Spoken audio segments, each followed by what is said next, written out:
Hello and welcome to session 2 of the course Marketing of Services, Nature and Classification of Services.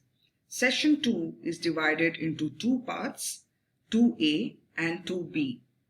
In session 2A, we will look at the unique characteristics of services and their implications to marketers. In session 2B, we will look at the classification of services and the implications to marketers.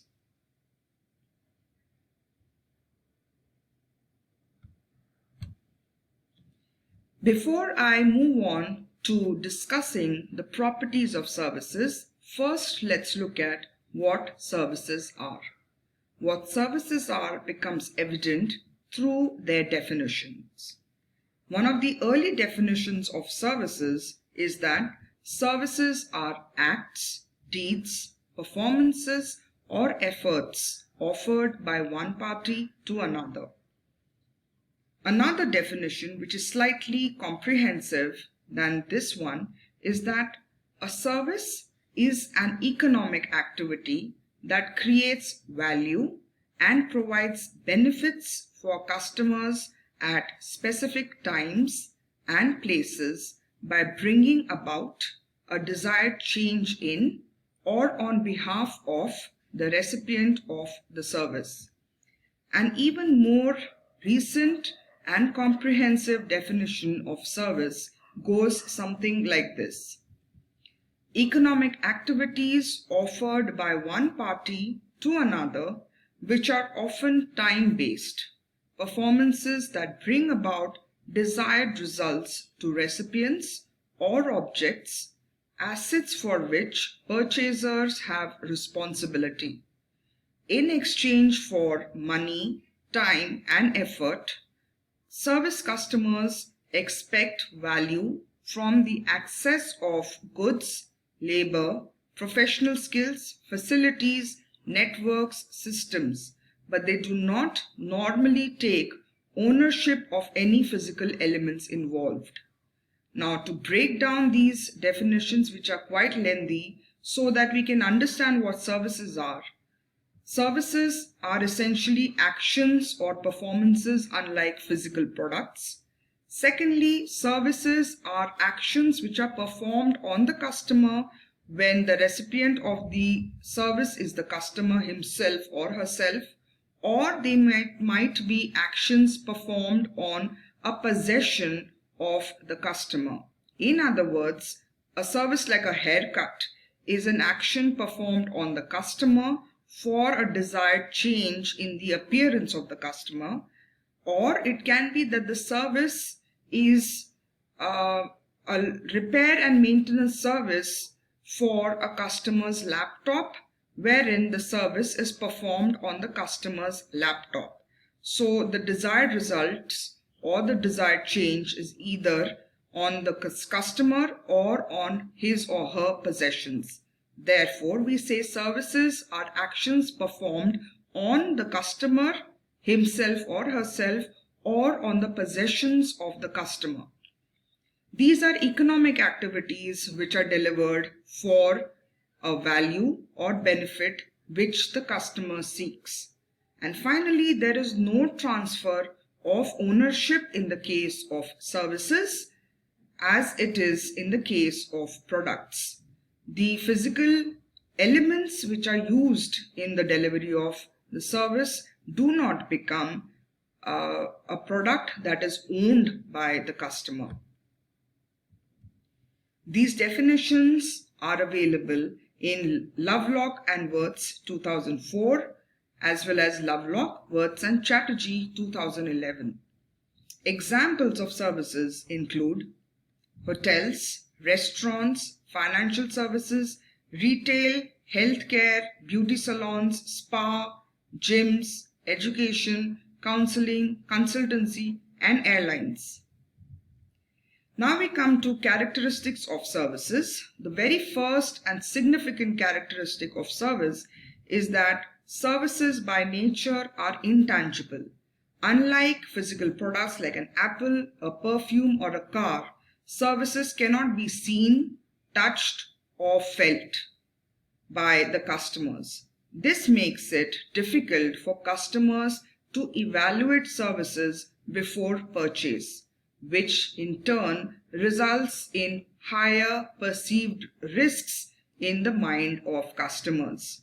Now, for the service provider, the challenge is how to minimize this perceived risk so that the customers would choose its services with greater confidence.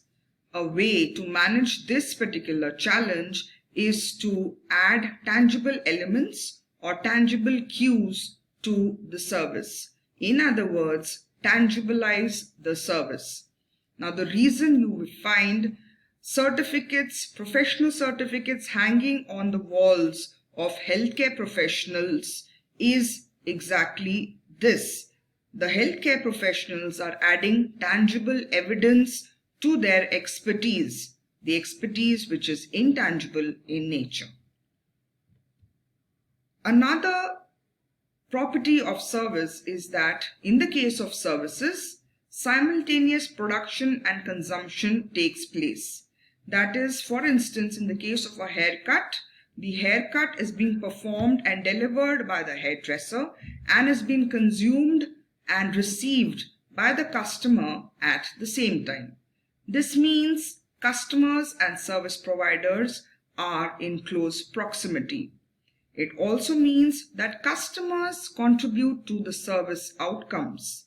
For instance, in the case of a haircut, if the customer does not cooperate by sitting in the way he is supposed to sit, the haircut may not come out as well as required.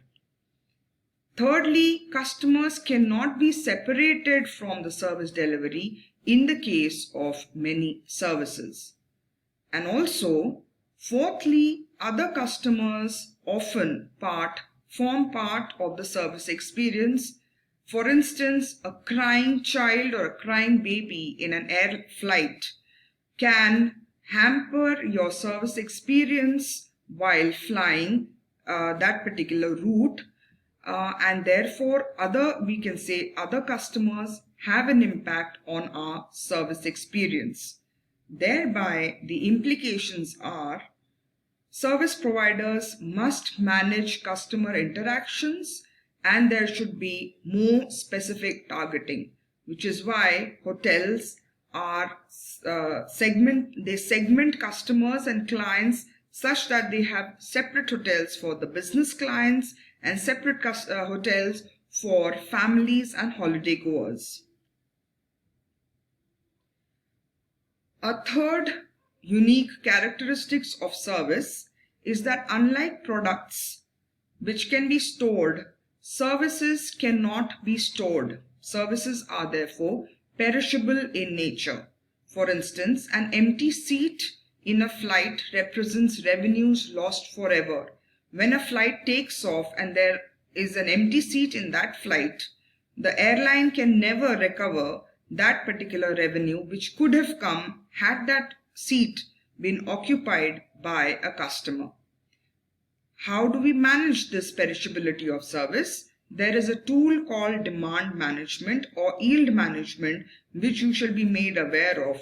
This tool can help to manage the challenge of perishability of services. Time is of essence in the case of service. Many services are delivered in real time while customer is physically present, and customers dislike waiting. You might have experienced this when you go to a supermarket and the billing is very slow. You have to wait in line for a long time. I can imagine your frustration at that time. The implications of this is that service marketers must design for faster delivery of services. They must manage waiting and offer extended service hours. How are these done is something we will be discussing in later sessions of this course. Variability and heterogeneity. Services by nature are variable or heterogeneous. Unlike products which are produced in factories, services are delivered by humans and humans are difficult to standardize. So service outcomes are often variable, and service variability means service quality can vary for the same service provider, and therefore consistency cannot be promised. You cannot standardize service all the time. This affects customer perceptions, because a customer might receive a very different service output or experience from the same hotel on 2 different days, and this might confuse the customer. What are then the implications? Can this be resolved? One way in which variability and heterogeneity can be managed is through setting service standards. We can also try to manage service quality, and we can try to therefore manage the elements of service quality. Thirdly, service variability and heterogeneity can be reduced through training of service personnel. Finally, there is also no ownership in the case of services, as ownership is transferred from the producer to the customer. In the case of physical products like cars, there is no transfer of ownership in the case of a service like a taxi service. You can only use the car in the case of a taxi service, but by paying for that taxi service, there is no transfer of ownership.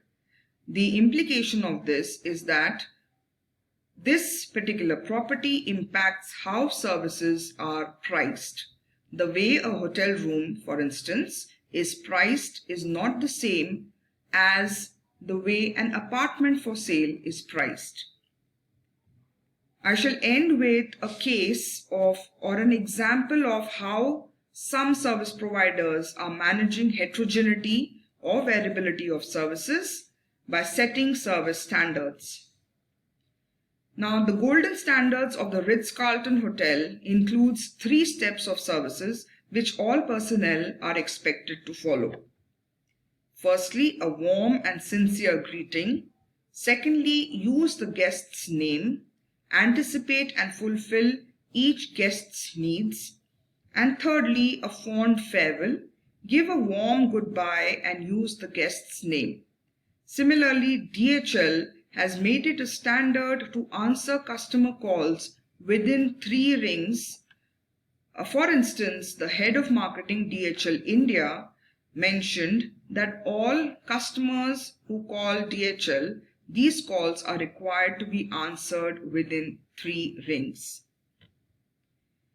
With that, we have completed characteristics of services and the implications stemming from the unique properties of services. I have shared with you 6 major characteristics of services. For each of these 6 properties or characteristics of service, there are challenges that service providers face. We have done the challenges, we have understood the challenges, and how to overcome those challenges have been shared in the form of managerial implications stemming from each of these service properties. Next, we shall be talking about classification of services and the implications on how to market service according to their type. That's all for this session, session 2A. Thank you.